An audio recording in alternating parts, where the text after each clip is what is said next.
Hey everybody, it's Dick here. There's been all of this chatter for a number of years now debating whether BMW has made a cruiser motorcycle that could rival, or dare we say it, is better than a Harley Davidson. Not being very impressed with Harley Davidsons myself and owning and very much liking Japanese cruisers of the early 2000s, I thought to myself, of course BMW can make a cruiser as good or better than a Harley Davidson. Now you might be thinking that I'm talking about the new BMW R18 Cruiser. No fucking way. This is not a new debate. It's one that's been raging for more than 20 years. And today I'm weighing in with an opinion that I've held from the beginning. Yes, BMW has made a cruiser better than a Harley Davidson.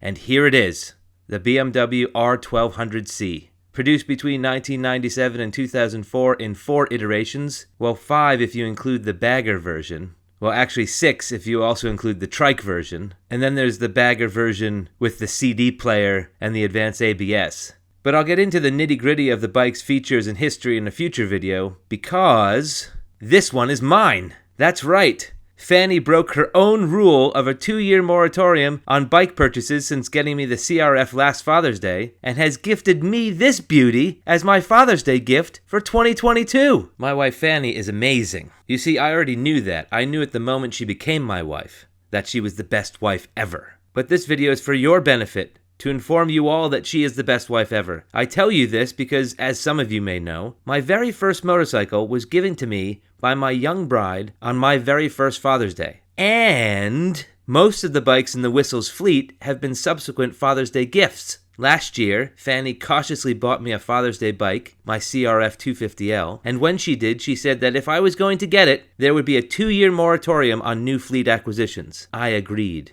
Ecstatic with my new bike and completely put off by the exponentially rising prices for new and used motorcycles, not to mention that the fleet was pretty much complete with an example of each of the types of bikes and styles of riding I prefer, save for having my own cruiser of course. I could always ride Fanny's Indian. I felt very satisfied with the bikes I had accumulated over the years. But when looking for bikes for the Longest Day Up Challenge, which is happening on the 21st of this month, please see the link in the description for donating to the charity Cancer Research UK, for which the Longest Day Challenge benefits, I was scrolling through some old classics that I'd always dreamed of owning. Fantasy members of the dream fleet, if you will. No other bike, other than perhaps a late 80s Honda Goldwing, inspired me more than the BMW R1200C. I scrolled past one online. It didn't seem at all expensive. What's more, it looked in pretty good nick. I started to scheme. What could I sell to convince Fanny about the exception for the moratorium? Now we get to the point of this video. It's Father's Day this coming Sunday, and wouldn't you know it, Fanny broke her own rule and got me my dream bike, a 2002 BMW R1200C. My friends Shakedown and Radar will be surprised that I got this bike even after them telling me specifically not to. Well, Shakedown won't be surprised. He knows me too well. But there's no accounting for taste, and to me she's a beaut. Now, Dick, I hear you ask, why do you so love this 20-year-old motorcycle that wasn't produced for very long, doesn't show impressive performance numbers on the spec sheet, and doesn't come up on very many lists as one of the best bikes ever made? Again, I'll answer that question more in depth in a future video, but the short answer is, just look at her! It's a piece of art!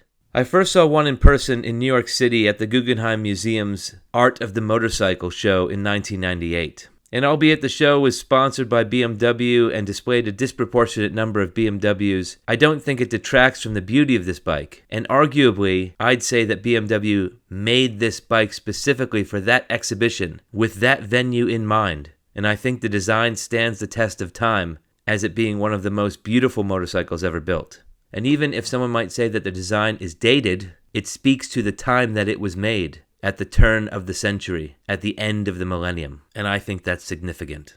Stay tuned for future videos on the bike, when I ride it, review it, talk about the features and its history, and why I love it so much, but not nearly as much, not even in the same galaxy as much, as my beautiful wife, Fanny. If you like that video, and you want to see more like them, hit like, share, and subscribe.